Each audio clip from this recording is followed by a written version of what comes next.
നമസ്കാരം. ജാതക കഥകളിലെ 53-ാമത്തെ കഥ അത്യാഗ്രഹിക്ക് അതിനഷ്ടം. ബോധിസത്വൻ ഒരിക്കൽ ബ്രാഹ്മണനായി ജനിച്ചു. വിദ്യാഭ്യാസം കഴിഞ്ഞു. വിവാഹവും കഴിച്ചു. 3 പെൺമക്കളുണ്ടായി. അങ്ങനെ ഭാര്യയും പ്രായമാകാത്ത മക്കളുമായി ജീവിച്ചു വന്നപ്പോൾ ഒരു ദിവസം അപ്രതീക്ഷിതമായി അദ്ദേഹം മരിച്ചു. അടുത്ത ജന്മം അദ്ദേഹം ഒരു അരയന്നമായിട്ടാണ് ജനിച്ചത്. അരയന്നത്തിൻ്റെ തൂവലുകളെല്ലാം സ്വർണമായിരുന്നു. വളർന്നു വലുതായപ്പോൾ അരയന്നം തൻ്റെ മുജ്ജന്മ കഥകളെല്ലാം ഓർത്തു. ഭാര്യയുടെയും മക്കളുടെയും സ്ഥിതി എന്താണെന്നറിയാൻ അവന് ഉത്കണ്ഠയായി. അവൻ അവരെ തേടി പലയിടത്തും പറന്നു നടന്നു.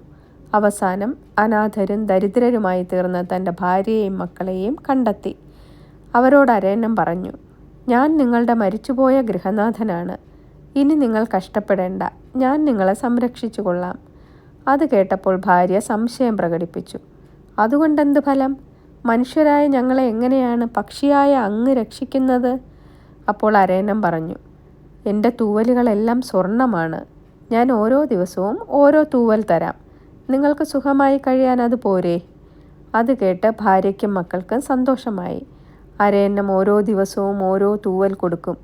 ആ സ്വർണ്ണത്തൂവൽ വിറ്റ് അവർ ധാരാളം പണം നേടി. ദാരിദ്ര്യം മാറി. സുഭിക്ഷമായി ജീവിക്കാൻ തുടങ്ങി.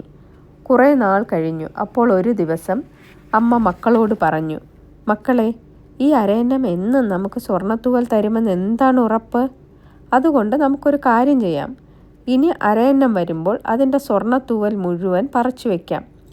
ആവശ്യത്തിനെടുത്ത് വിറ്റാൽ മതിയല്ലോ." അടുത്ത ദിവസം അരയന്നം വന്നപ്പോൾ അവർ അതിനെ പിടികൂടി. അതിൻ്റെ സ്വർണ്ണത്തൂവലുകളെല്ലാം പറിച്ചെടുത്തു. പക്ഷെ എന്തു ഫലം? സ്വർണ്ണത്തൂവലുകളെല്ലാം പറിച്ചെടുത്ത നിമിഷം വെറും തൂവലുകളായി മാറി. ഇത് കണ്ട് ഭാര്യയും മക്കളും ദുഃഖിച്ചു. അരയന്നത്തിന് ഉടൻ തന്നെ വീണ്ടും തൂവലുകൾ മുളച്ചു. പക്ഷെ അതെല്ലാം വെറും വെള്ളത്തൂവലുകൾ മാത്രമായിരുന്നു. അത്യാഗ്രഹത്തിൻ്റെ ഫലം ഇതുതന്നെ എന്ന് പറഞ്ഞുകൊണ്ട് അരയന്നം അവിടെ നിന്ന് പറന്നു മറഞ്ഞു. എന്നേക്കുമായി. നന്ദി.